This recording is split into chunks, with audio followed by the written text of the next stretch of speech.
Selamat malam, jemaat yang dikasihi Tuhan Yesus Kristus.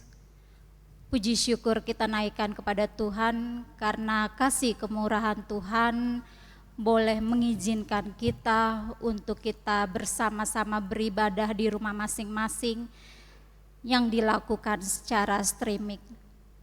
Pelayan firman dalam ibadah di malam hari ini adalah Ibu Pendeta Juliana Parapat Lende, dan tata ibadah keluarga yang digunakan dalam ibadah di malam hari ini adalah tata ibadah dalam rangka bulan Pelkes GPIB.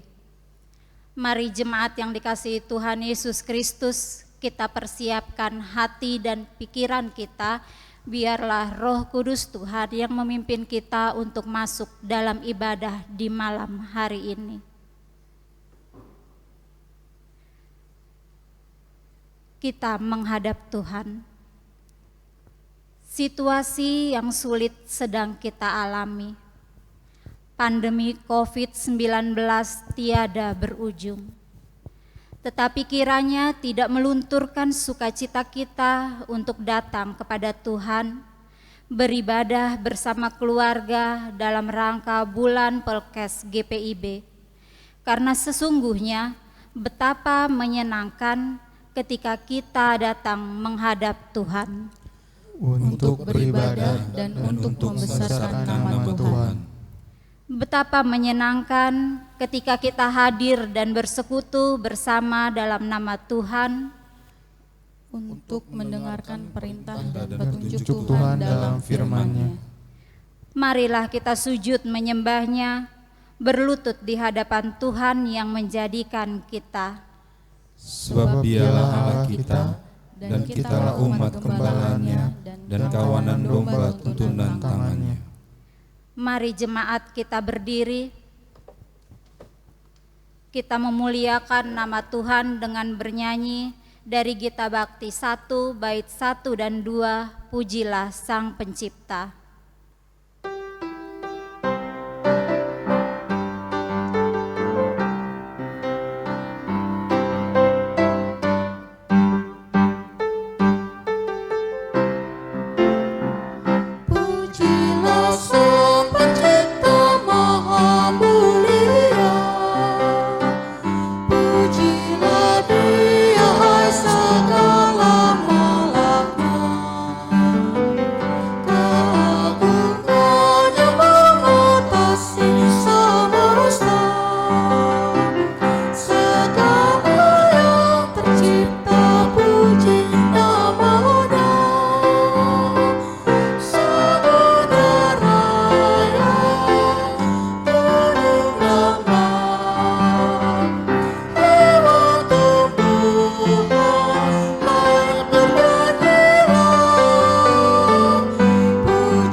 Ibadah di malam hari ini di dalam doa.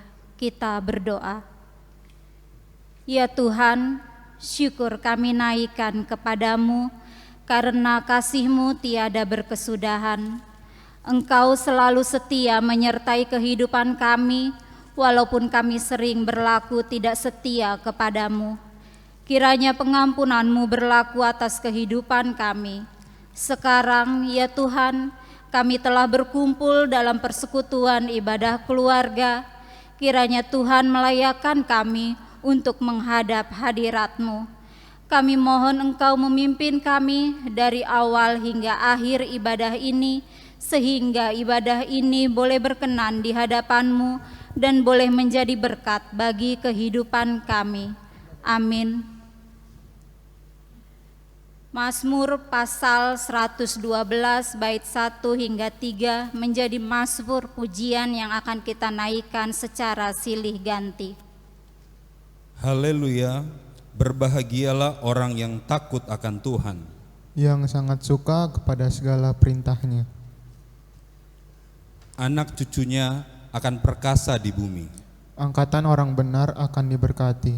Harta dan kekayaan ada dalam rumahnya. Kebajikannya tetap untuk selamanya. Jemaat dipersilahkan duduk. Kembali kita mengangkat pujian dari Kidung Jemaat 362 bait 1 dan 2, Aku milik-Mu Yesus Tuhanku.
Sebelum masuk dalam pemberitaan firman Tuhan, vokal grup PKB Sektor Sion akan menaikkan kesaksian pujian Tuhan Penolongku.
Kita akan masuk dalam pemberitaan firman Tuhan. Sebelumnya mari kita satu di dalam doa, kita berdoa. Ya Bapa yang Maha Kudus, saatnya kami akan disapa oleh firman Tuhan. Kami akan membacanya dan merenungkannya. Biarlah Roh Kudus-Mu membimbing kami dengan hikmat dan pengertian, sehingga kami mampu melakukannya di dalam kehidupan kami, di keluarga kami, di pekerjaan kami, dan juga di masyarakat. Terpujilah Kristus. Amin.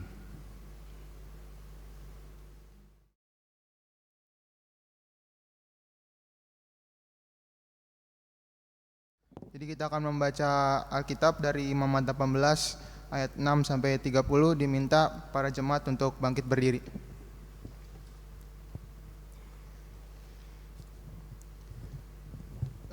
Imamat 18 ayat 6 sampai 30.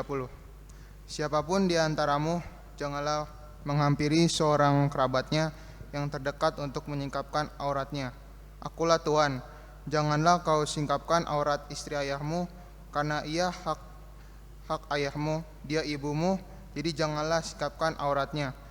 Janganlah engkau singkapkan aurat seorang istri ayahmu, karena ia hak ayahmu. Mengenai aurat saudaramu perempuan, anak ayahmu atau anak ibumu, baik yang lahir di rumah ayahmu maupun yang lahir di luar, janganlah kau singkapkan auratnya. Mengenai aurat anak perempuan dari anakmu laki-laki atau anakmu perempuan, janganlah engkau singkapkan auratnya, karena dengan begitu engkau menodai keturunanmu. Mengenai aurat anak perempuan dari seorang istri ayahmu yang lahir pada ayahmu sendiri, janganlah engkau singkapkan auratnya, karena ia saudaramu perempuan. Janganlah engkau sikapkan aurat saudara perempuan ayahmu, karena ia kerabat ayahmu. Janganlah engkau sikapkan aurat saudara perempuan ibumu, karena ia kerabat ibumu. Janganlah engkau sikapkan aurat istri saudara laki-laki ayahmu. Janganlah engkau hampiri istrinya, karena ia istri saudara ayahmu. Janganlah engkau sikapkan aurat menantumu perempuan, karena ia istri anakmu laki-laki, maka janganlah engkau sikapkan auratnya. Janganlah engkau singkapkan aurat istri saudaramu laki-laki, karena itu hak saudaramu laki-laki. Janganlah engkau sikapkan aurat seorang perempuan dan anaknya perempuan. Janganlah kau ambil anak perempuan dari anaknya laki-laki atau dari anaknya perempuan untuk menyingkapkan auratnya, karena mereka adalah kerabatmu. Itulah perbuatan mesum. Janganlah engkau ambil seorang perempuan sebagai madu kakaknya untuk menyingkapkan auratnya di samping kakaknya, selama kakaknya itu masih hidup. Janganlah kau hampiri seorang perempuan pada waktu cemar kainnya yang menajiskan untuk menyingkapkan auratnya. Dan janganlah engkau bersetubuh dengan istri sesamamu sehingga engkau menjadi najis dengan dia. Janganlah engkau serahkan seorang dari anak-anakmu untuk dipersembahkan kepada Molok, supaya jangan engkau melanggar kekudusan nama Allahmu. Akulah Tuhan. Janganlah engkau tidur dengan laki-laki cara orang bersetubuh dengan perempuan, karena itu suatu kekejian. Janganlah engkau berkelamin dengan binatang apapun, sehingga engkau menjadi najis dengan binatang itu. Seorang perempuan janganlah berdiri di depan seekor binatang untuk berkelamin, karena itu suatu perbuatan keji. Janganlah engkau menajiskan dirimu dengan semuanya itu, sebab dengan semuanya itu bangsa-bangsa yang akan kuhalaukan dari depanmu telah menjadi najis. Negeri itu telah menjadi najis dan aku telah membalaskan kesalahannya kepadanya, sehingga negeri itu memuntahkan penduduknya.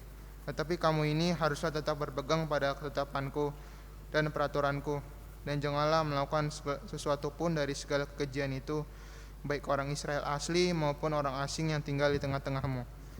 Karena segala kekejian itu telah dilakukan oleh penghuni negeri yang sebelum kamu, sehingga negeri itu sudah menjadi najis, supaya kamu jangan dimuntahkan oleh negeri itu apabila kamu menajiskannya, seperti yang telah dimuntahkannya bangsa yang sebelum kamu. Karena setiap orang yang melakukan sesuatu pun dari segala kekejiannya itu, orang itu harus dilenyapkan dari tengah-tengah bangsanya. Dengan demikian, kamu harus tetap berpegang pada kewajibanmu terhadap aku, dan jangan melakukan sesuatu dari kebiasaan yang keji itu yang dilakukan sebelum kamu. Dan janganlah kamu menajiskan dirimu dengan semuanya itu. Akulah Tuhan Allahmu.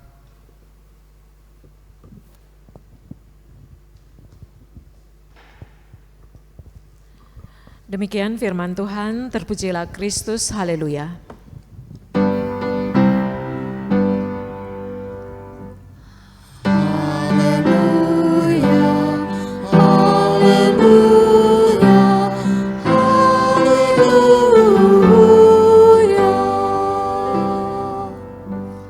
Silakan duduk.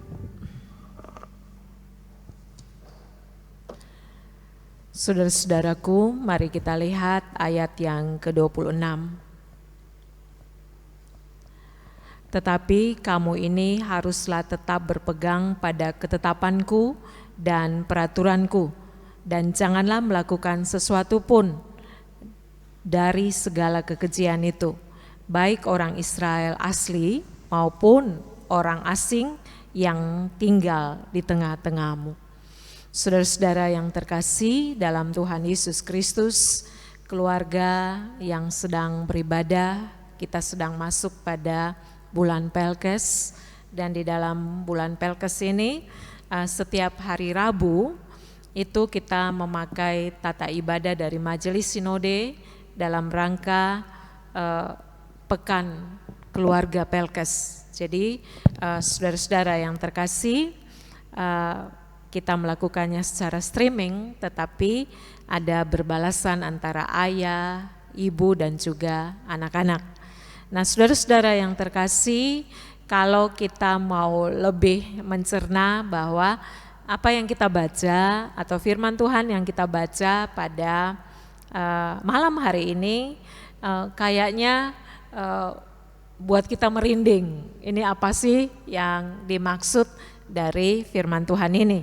Tetapi saudara-saudara yang terkasih, ketika kita melihat temanya, tema adalah menguatkan tatanan keluarga di tengah kehidupan kita, maka kita akan paham benar bahwa semua kehidupan kita ini sudah diatur oleh Tuhan lewat firman Tuhan.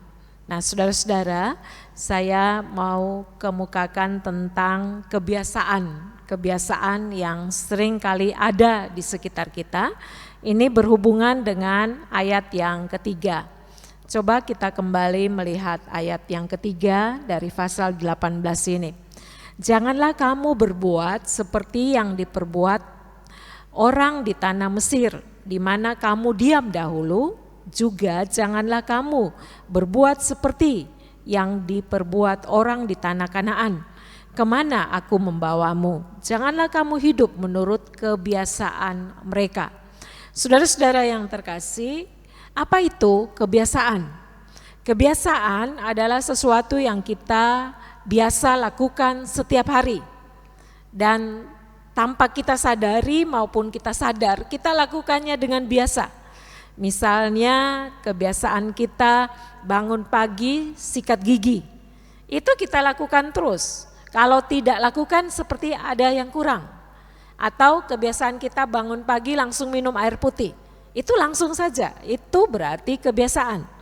Dan saudara-saudara, kebiasaan ini adalah sebuah perilaku yang dilakukan secara rutin. Tanpa perlu direncanakan juga kita bisa melakukan kebiasaan ini.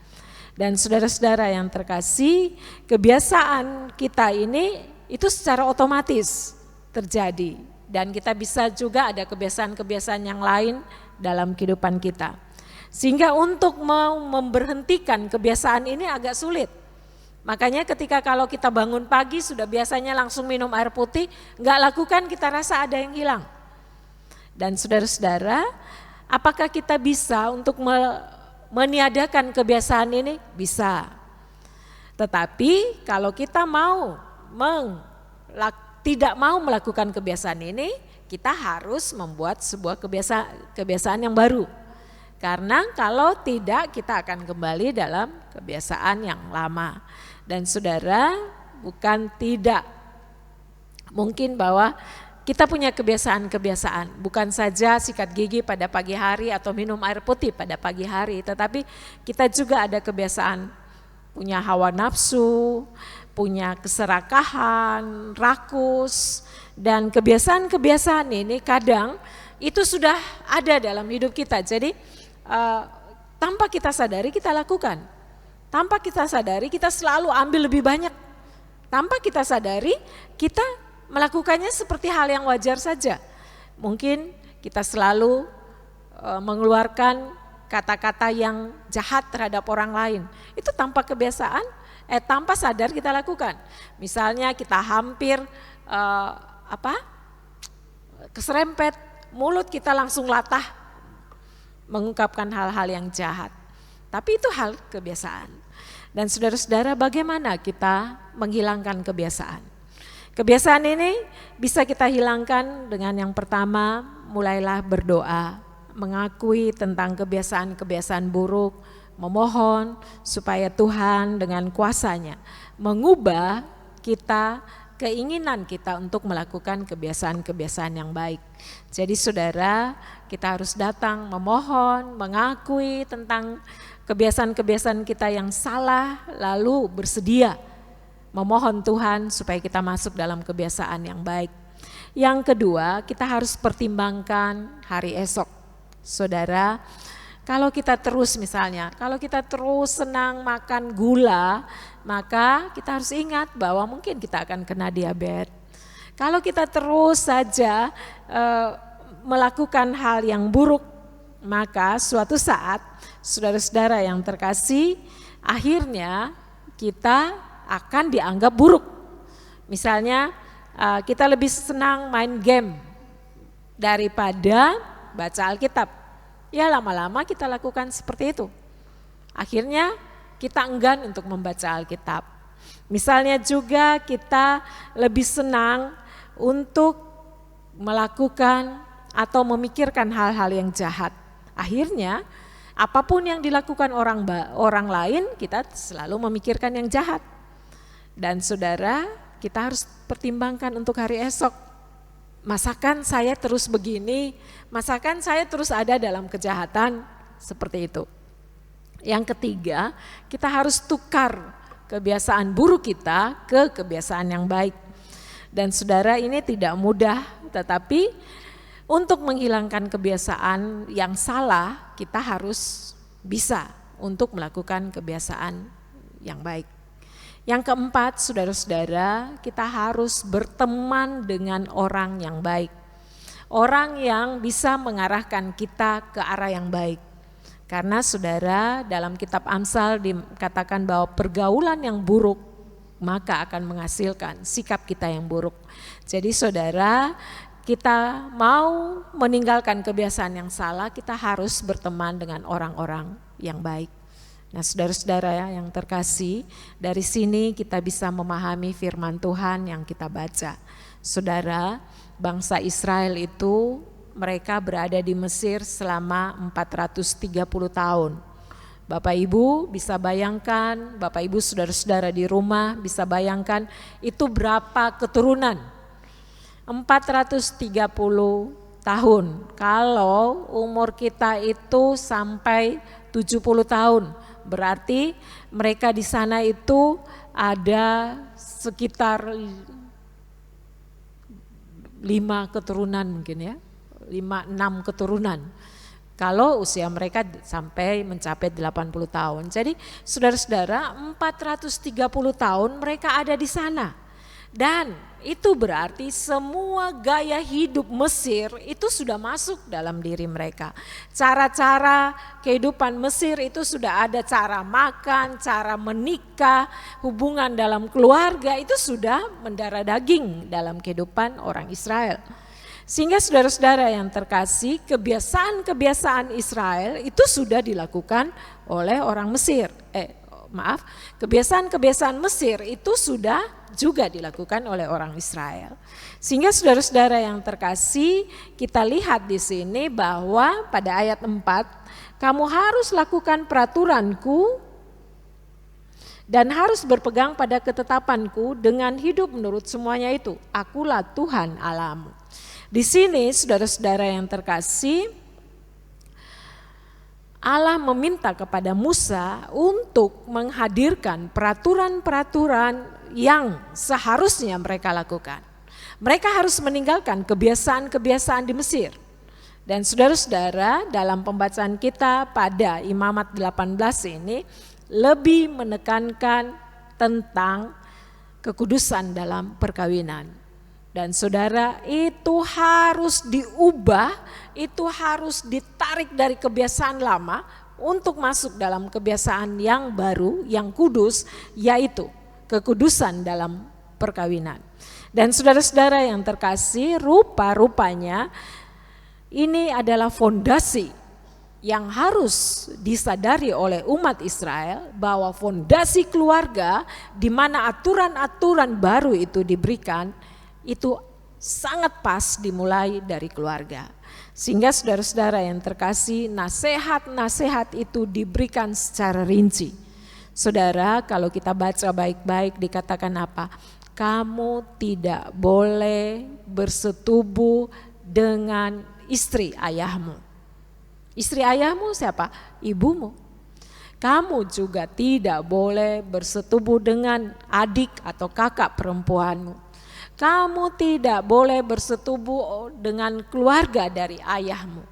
Jadi semua itu kalau kita baca baik-baik larangan yang harus dilakukan oleh umat Israel supaya mereka hidup dalam kekudusan. Dan saudara, bahkan dikatakan istri saudaramu, anak maupun cucu dari istrimu, dan lain-lain tidak boleh engkau lakukan persinahan. Lalu di sini juga dikatakan bahwa tidak boleh persinahan dilakukan dengan sejenis. Jadi yang kita tahu lesbian, homoseksual itu tidak boleh dilakukan. Bahkan dilakukan juga untuk hewan atau binatang tidak boleh kita lakukan. Karena apa? Kamu harus kudus. Kamu milik kepunyaan Allah. Kamu harus menghargai, menghormati perkawinan itu. Karena perkawinan itu dibentuk oleh Allah. Dan saudara-saudara yang terkasih dalam Tuhan Yesus Kristus, ini semua Musa menyampaikan kepada umat Israel untuk menghargai lembaga perkawinan yang dibentuk oleh Allah, tetapi di dalam perkawinan itu kamu juga harus menguasai diri sedemikian rupa untuk saudara bersaudara atau ada hubungan saudara tidak boleh terjadi persinahan. Nah, saudara-saudara yang terkasih, inilah firman Tuhan yang ditujukan untuk kita pada saat ini. Saudara, ketika dunia mulai menyetujui apa yang disebut dengan LGBT, pernikahan sesama jenis, saat ini ada pro kontra di dalamnya. Ada juga kita tahu bahwa manusia semakin membuka diri untuk hal-hal ini, lebih memikirkan apa yang disebut dengan hak asasi manusia. Tetapi lewat firman Tuhan saat ini kita ditarik perhatian kita untuk kembali masuk dalam perkawinan yang kudus, yang menjaga kekudusan itu sedemikian rupa untuk tidak terjadi persinahan antar kerabat, keluarga, saudara. Jadi lewat firman Tuhan ini mari kita belajar. Yang pertama, keluarga merupakan fondasi yang kuat dari gereja dan masyarakat. Dari keluarga ini kita belajar banyak hal. Kita belajar cinta kasih tetapi tidak cinta kasih yang kebablasan. Kakak beradik ada cinta kasih, tetapi bukan berarti harus melakukan persinahan. Antara saudara dengan hubungan ipar, hubungan keponakan, tidak boleh terjadi apa yang disebut dengan persinahan. Kita harus jaga baik-baik kehidupan kita. Kenapa? Karena kita milik kepunyaan Tuhan. Kenapa? Karena kita sudah ditebus. Kenapa? Karena ketika saudara masuk dalam penebusan Tuhan, maka saudara harus hidup yang baru. Saudara, keluarga bukan sekedar ada, tetapi ada misi yang harus dilakukan oleh sebuah keluarga. Bahwa dia harus menghargai satu dengan yang lain, tetapi dia harus kudus. Sehingga tidak ada pernikahan yang disebut dengan inseks, pernikahan antar saudara, tetapi kita harus membangun sebuah hubungan perkawinan yang kudus. Sehingga anak cucu kita boleh belajar tentang pernikahan yang dibentuk oleh Tuhan. Saya hubungkan juga dengan new normal yang sedang dilakukan oleh pemerintah. Ketika kita masuk dalam situasi ini, itu berarti apa? Kita harus hidup yang baru dengan protokoler yang baru. Nah, saudara, ketika saudara masuk dalam penebusan Tuhan, saudara juga harus hidup dalam protokoler Tuhan. Berarti apa? Kudus. Di dalam kekudusan perkawinan kita tidak boleh melakukan persinahan. Karena ketika kita melakukan persinahan, maka kita menyakiti satu dengan yang lain. Bukan saja satu dengan yang lain, tetapi kita menyakiti hati Tuhan. Itu yang pertama. Kita koreksi lagi kehidupan kita, keluarga besar kita. Mari kita boleh menjadi cahaya supaya kita menghargai perkawinan yang kudus yang Tuhan berikan. Yang kedua, apa itu pernikahan yang kudus? Saudara, dunia menawarkan kebiasaan-kebiasaan yang salah, perselingkuhan, perceraian. Dunia menawarkan bahwa kalau tidak punya anak, kenapa? Itu adalah sah kalau saya bercerai. Dunia menawarkan hal-hal yang memang kelihatannya benar, kelihatannya oh iya bisa diterima secara akal. Kalau saudara tidak punya pendapatan, tidak bekerja, berarti patut untuk ditinggalkan. Seperti itu. Sehingga kita akhirnya terbiasa dengan perceraian. Dan saudara-saudara yang terkasih, jangan ambil bagian di dalamnya. Karena pernikahan yang kudus menurut Alkitab adalah pernikahan yang monogami, bukan poligami. Monogami itu apa? 1 istri, 1 suami. Jadi tidak 1 suami, 2 istri dan sebagainya. Pernikahan yang kudus, pernikahan monogami. Tuhan mengatakan apa? Tuhan melihat tidak baik manusia itu seorang diri saja, sehingga dia memberikan seorang penolong yang sepadan. Penolong yang saling melengkapi. Dan saudara, tidak dikatakan penolong 2 atau 3 orang, tetapi di sini seorang penolong. Mau dikatakan bahwa pernikahan kudus adalah pernikahan monogami. Pernikahan kudus adalah pernikahan yang tidak bercerai. Saudara, ketika saudara marah, ketika saudara salah paham, ketika salah satu mengecewakan saudara, pasti jalan yang akan kita ambil yang mudah itu bercerai. Dan saudara-saudara yang terkasih, kita sering kali ambil jalan itu. Padahal saudara-saudara memang susah untuk mengampuni, susah untuk memberikan kesempatan kedua, tetapi itu yang harus kita lakukan. Saudara, ketika saudara berjanji, saya akan mengasihi engkau dalam untung dan malang, sehat dan sakit, seharusnya kita pahami bahwa itu janji pernikahan yang tidak boleh diingkar. Ketika saudara bukan lagi 2 tetapi 1, ketika saudara pahami bahwa apa yang disatukan Tuhan tidak boleh diceraikan oleh manusia, seharusnya saudara tahu sebesar apapun persoalan-persoalan dalam rumah tangga saudara, saudara tidak boleh menceraikan istri atau suami saudara. Lalu pernikahan yang kudus itu seperti apa? Pernikahan yang kudus itu adalah mereka bersatu. Mereka bersatu dan tidak pernah terpisahkan. Saudara, 1 tambah 1 kita tahu 2, ya, di mana-mana pun 1 tambah 1 2. Tetapi kenapa sampai Alkitab mengatakan kamu bukan lagi 2 tetapi 1? Apakah karena Alkitab tidak tahu matematika? Tidak. Untuk menjadi 1, saudara dan saya harus menjadi setengah. Hilangkanlah kesombongan, keangkuhan, mau menang sendiri. Hindarkanlah egoisme dalam diri saudara. Lalu jadilah setengah. Ketika kesediaan kita menjadi setengah, maka kita bersedia menjadi 1. Tetapi kalau saudara terus merasa lebih benar, terus merasa bahwa saudara adalah orang yang menghidupi keluarga ini, itu karena saya dan sebagainya, pasti kita tidak akan pernah bersatu. Tetapi pernikahan yang kudus, ingat, mereka bukan lagi 2 tetapi 1. Orang-orang yang berjiwa besar untuk rendah hati, memaafkan, memberikan kesempatan satu dengan yang lain. Itulah pernikahan kudus. Pernikahan kudus harus dijaga karena anak cucu kita sedang melihat kita.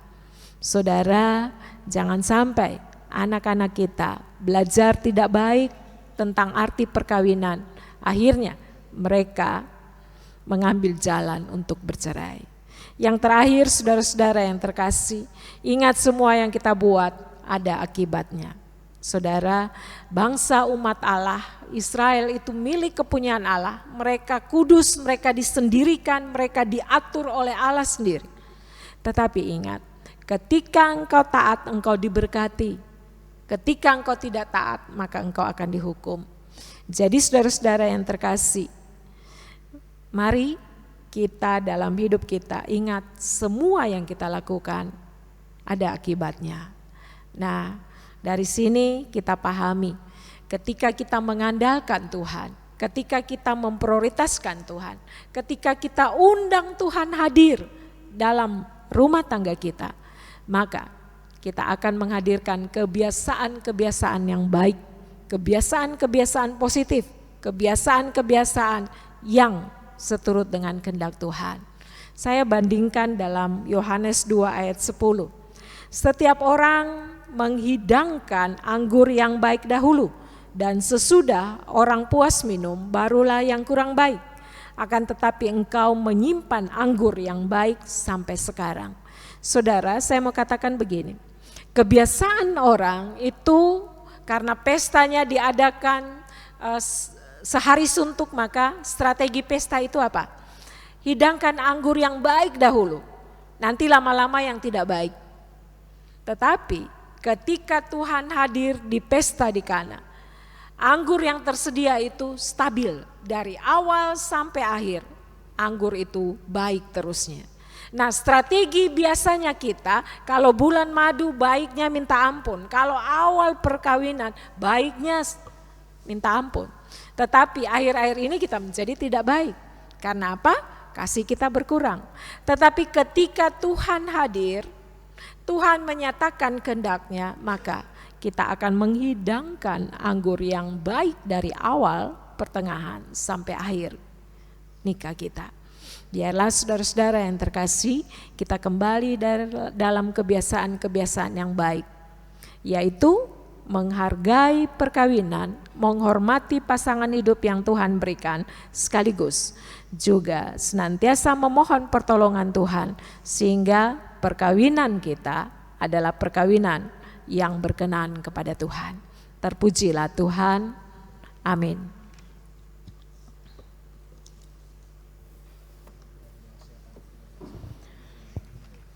Saudara-saudaraku, mari kita menyanyi dari Gita Bakti 245 bait 1 dan 2.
Bapak Ibu, saudara-saudara yang terkasih dalam Tuhan Yesus Kristus, kita akan masuk dalam doa syafaat. Dalam doa ini kita akan berdoa untuk bangsa dan negara, kita akan berdoa untuk GPIB, fungsionaris Majelis Sinode dan tim Pelkes GPIB. Kita juga berdoa untuk keluarga, kita juga berdoa untuk mereka yang terpapar COVID-19. Untuk itu, saudara-saudara, sebelum kita masuk dalam doa syafaat, saya memberikan kesempatan untuk Bapak Ibu, saudara-saudara di rumah untuk menaikkan doa-doa pribadi. Mari kita satu dalam doa.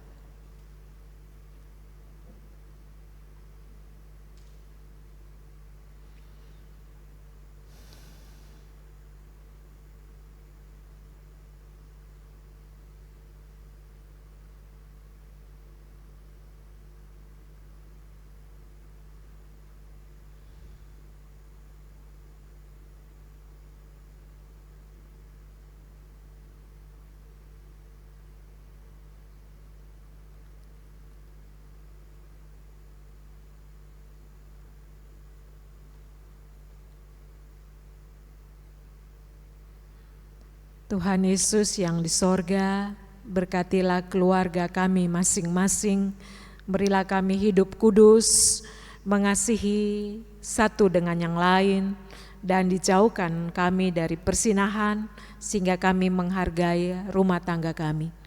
Kami juga berdoa, tak putus-putus memohon Engkau tetap memberkati bangsa Indonesia, khususnya dalam penanganan virus corona. Tim medis, petugas-petugas yang mensosialisasikan segala kebijakan sehingga kami boleh kembali normal, tetapi kami harus mengikuti protokoler dari pemerintah. Tuhan juga tolong sehingga kami diberikan roh ketaatan dan bersyukur kepada Tuhan. Kami juga memohon Engkau berkati fungsionaris Majelis Sinode, berkatilah mereka bersama keluarga, segala kebijakan-kebijakannya Tuhan juga hadir menyatakan kuasa-Mu. Kami juga memohon Engkau berkati tim Pelkes, kami memasuki bulan Pelkes, bulan Juni ini, Tuhan juga lengkapi kami dengan keberanian, sehingga kami juga boleh melakukan pelayanan kesaksian. Kami juga berbagi satu dengan yang lain dan kami terarah hanya kepada Tuhan. Segala kegiatan yang akan dilakukan oleh GPIB RNE, Engkau juga tolong, sehingga kami juga boleh menjadi berkat bagi umat Tuhan yang berada dalam kekurangan. Kami juga memohon Engkau berkati mereka yang terpapar virus corona, mereka yang berada di garda terdepan untuk menanganinya, mereka TNI Polri yang sedang bekerja di lapangan untuk mengantisipasi penyebaran virus ini. Tuhan kasihani mereka semua sehingga mereka ada dalam genggaman dan kasih sayang Tuhan. Kami juga memohon kepadamu Engkau juga berkati para pelayan, para majelis, para presbiter, keenam unsur Pelkat, kami serahkan semuanya kepadamu.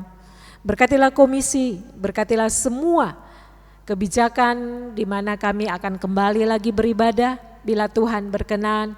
Tuhan sendiri mau selamatkan kami sehingga kami hidup di dalam kesehatan yang prima. Jamahan tangan Tuhan berlaku atas semua orang sehingga kami sehat dan kehidupan peribadahan kembali berjalan normal sebagaimana mestinya. Tuhan, terima kasih banyak. Terima kasih untuk puji-pujian, persembahan, firman Tuhan. Biarlah semua itu berkenan kepada Tuhan. Biarlah kami senang hidup beribadah di tengah keluarga dan Tuhan sendiri mau tolong. Ketika badai kehidupan itu diperhadapkan kepada kami tahu hanya Tuhan andalan kami, hanya Tuhan jalan keluar kami. Terima kasih banyak Tuhan Yesus, kami mohon ampun atas segala salah dosa yang sudah kami lakukan. Kuduskan kami dan perbarulah hidup kami, karena kami alaskan doa ini hanya di dalam satu nama yang agung, Yesus Kristus Tuhan Juru Selamat kami yang sudah mengajar kami berdoa. Bapa kami yang di sorga, dikuduskanlah namamu, datanglah kerajaanmu, jadilah kehendak-Mu di bumi seperti di sorga. Berilah kami pada hari ini makanan kami yang secukupnya, dan ampuni akan kesalahan kami, seperti kami juga mengampuni orang yang bersalah kepada kami. Dan janganlah membawa kami ke dalam pencobaan, tetapi lepaskanlah kami daripada yang jahat.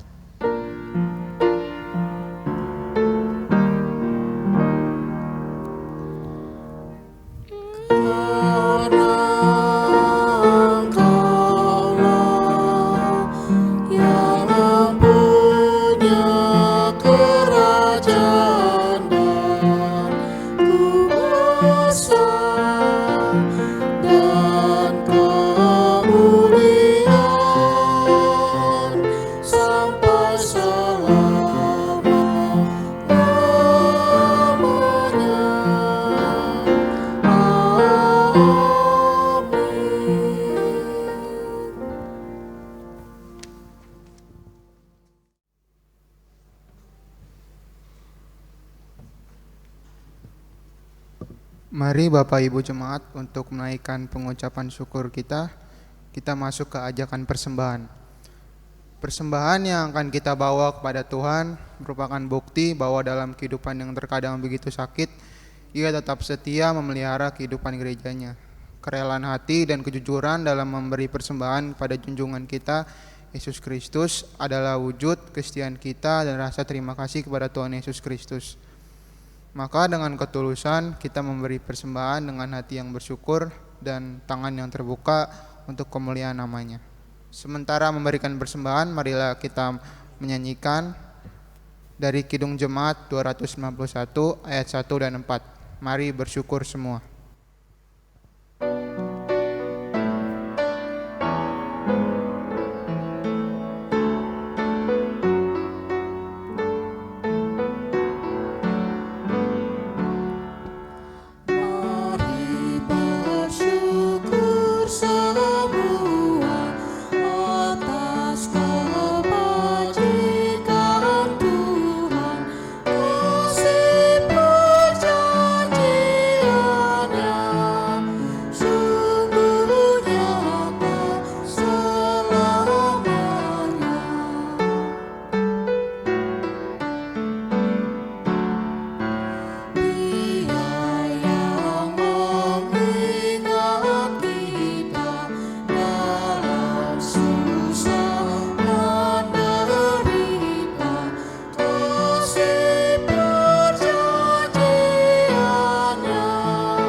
Mari Bapak Ibu Jemaat kita bangkit berdiri, kita akan mendoakan persembahan kita. Ya Tuhan Yesus, kami bersyukur padamu karena kasih dan pengorbanan-Mu mendorong kami untuk memberi persembahan sukarela ini. Kami sadar bahwa persembahan kami ini tidak sebanding dengan kurban tubuh dan darah-Mu yang Kau persembahkan bagi kami dan dunia ini. Terima serta kuduskanlah ya Tuhan, agar berguna untuk pelayanan kasih dan keadilan demi kemuliaan-Mu. Amin.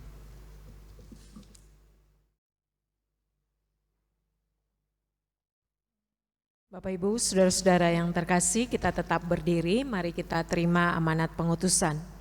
Mari kita sedia dan setia untuk menjadi saksi-saksi Kristus dengan terus melakukan firman-Nya dalam kata dan perbuatan di mana saja dan kapan saja. Kita naikkan pujian pengutusan Gita Bakti 117 bait 1 dan 13.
Arahkanlah hati dan pikiran kepada Tuhan dan terimalah berkat-Nya.